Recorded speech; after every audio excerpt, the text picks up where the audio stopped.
동기들이 사이가 틀어져서 신고하게 되는 경우가 있어요. 상관 모욕의 형량, 발언의 수위, 횟수, 그리고 반복되는 정도에 따라 달라지겠죠. 군사법원 판결문을 검색해보면 이례적이고 우발적인 발언인 경우에 대부분 징역 6월, 집행유예 1년으로 선고되는 경우가 일반적이에요. 그리고 해당 상관분께서 용서를 해준 경우는 선고유예를 하고 있습니다. 상관모욕이 무죄가 되는 경우는 세 가지 중 하나입니다. 첫째, 상관이 아니거나, 둘째, 모욕적인 발언이 아니거나, 셋째, 공연성이 없는 경우죠. 같은 하사인데 상관이라고요? 심지어 같은 군번인데도요. 군형법은 상관의 개념을 명령-복종 관계에서 명령권이 있는 사람이라고 정의를 해요. 이걸 순정상관이라고 하죠. 명령-복종 관계가 없더라도 상위 계급자, 상위 서열자를 준상관이라고 정의하고 있어요. 그리고 대부분의 군형법에서 상관의 개념에는 준상관도 포함을 하고 있습니다. 처벌의 범위가 확대되어 있죠. 여러분께 퀴즈를 낼게요. 같은 하사끼리 서로 폭행을 했어요. 김하사는 19년 2월 군번이고 최하사는 군번이에요. 최하사는 어떤 죄책을 질까요? 최하사는 상관폭행입니다. 군인사법에서 동일 계급이라도 그 계급에 진급된 일자순으로 상서열자가 정해지죠. 군형법상에서 상서열자도 준상관으로 보기 때문에 최하사는 상관폭행입니다. 대법원 75도 3608 70년대 판결이 있네요.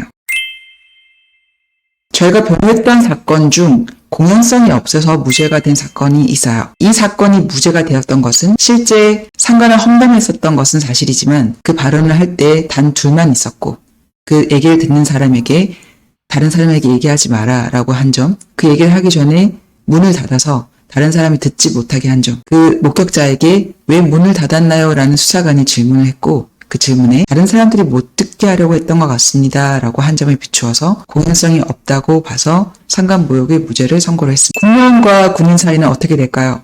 상관의 개념을 잘 보세요. 명령, 복종 사이에 있는 관계잖아요. 부서장과 부서원의 관계라면 군무원과 현역 관계를 불문하고 명령, 복종 관계에 있다라고 봅니다. 어느 쪽이 부서장이든 무관해요. 군무원이 부서장인 경우도 군인이 부서장인 경우도 모두 성립을 합니다. 저는 군무원인데 군형법이 적용이 되나요? 적용됩니다. 군형법의 적용 대상자가 나와 있어요.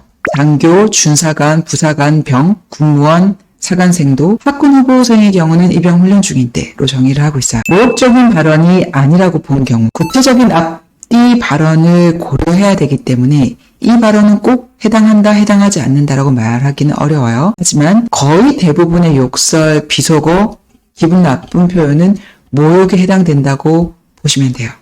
모욕이 아니라고 본 경우는 극히 드물어요. 아주 드물게 그게 그 상관, 그 대상자를 지칭하는 게 아닌 경우, 자신의 화의 감정을 표현하는 경우, 예를 들어서 A, C 이런 표현은 자신의 화를 표현하는 것이지 상대방에 대한 평가를 절하하는 표현이 아니기 때문에 모욕이 아니라고 보기도 합니다. 이에 반해서 새끼라고 하는 건 그 사람을 지칭하는 거잖아요. 이건 모욕에 해당한다고 볼 여지가 많죠.